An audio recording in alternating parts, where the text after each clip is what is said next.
না না, তুই নিশ্চয়ই কিছু লুকাইতেছস নিচে। তোর হাতে কি বাইর কর, আমি স্পষ্ট দেখতে পাচ্ছি তুই টেবিলের নিচে কিছু একটা লুকাইছস। আরে বন্ধু, তুই ভুল কইতাছস, আমি টেবিলের নিচে কিছু লুকাই নাই। সাগর, দেখ তোর হাতে কি। ছোট লোক, হোটেলে এসে কেউ খাবার পলিথিনে পড়ে? তুই এত বড় ছোট লোক, ছি! তুই আমাদের মানিজ্যত কিচ্ছুই রাখলি না। ভাই, আমি এই খাবারটা আমার মায়ের জন্য নিতাছি।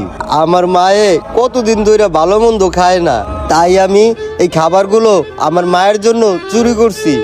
মুন্না, তুই এত বড় ছোট লোক, তাই বলে কি তোর মায়ের জন্য পলিথিনে করে খাবার চুরি করে নিয়ে যাবি? তোরা তো জানোস আমার মায় মানুষের বাসায় কাজ করে। আমার মায়ের যদি কেউ ভালো মন্দ খাবার দেয়, আমার মায়ে সেই খাবারটা আসলে বাইন্দা আমার জন্য নিয়ে আসে। আমার মায়ে আমারে রাইখা কোনোদিন ভালো মন্দ খাবার খায় নাই। সবচেয়ে বড় কথা, আমার মায়ের সারা এই ভালো মন্দ খাবার আমার গলা দিয়া নামবো না।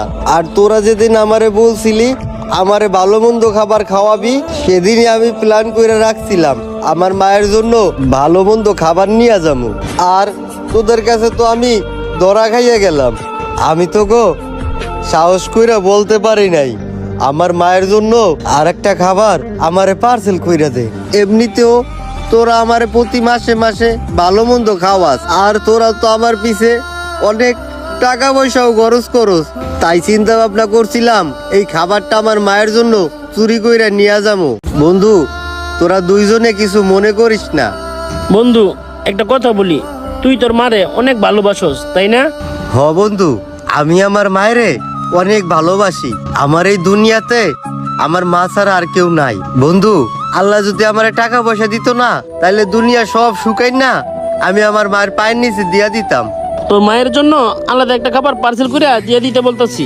এখন তুই এই খাবারগুলি খা। না না বন্ধু, আমার মায়ের জন্য আলাদা কোনো পার্সেল করার দরকার নাই। আমি এই খাবারটাই আমার মায়ের জন্য নিয়ে যাবো। এই, তুই যদি তোর মায়ের জন্য খাবারটা নিয়ে যাস, তাহলে তুই কি খাবি? শোন, তোর টেনশন করার দরকার নাই, তুই এই খাবারটা খা, তোর মায়ের জন্য আলাদা একটা পার্সেল করে দিতাছি। পৃথিবীতে এখনো এরকম ভালো বন্ধু পাওয়া ভাগ্যের ব্যাপার। আমি আমার মায়ের ছাড়া ভালো মন্দ খাবার খাইতে পারি না। আমি এই খাবারটা নিয়ে যাইয়া আমি আর আমার মা দুইজনে ভাগ করে খামু। বন্ধু, তাইলে তুই একটা কাজ কর, আমার এই খাবারটারে হোটেলের ওয়েটারে বল পার্সেল কইরা দিয়া দিতে। আচ্ছা ঠিক আছে, এই ওয়েটার, এই খাবারটা পার্সেল করে দাও, সাধারণ একটা খাবার পার্সেল করে দিয়ে দাও। এই ঝন্ডু, ওর একটা পার্সেল দাও। না বন্ধু, তোদের টাকা পয়সা আর খরচ করার দরকার না।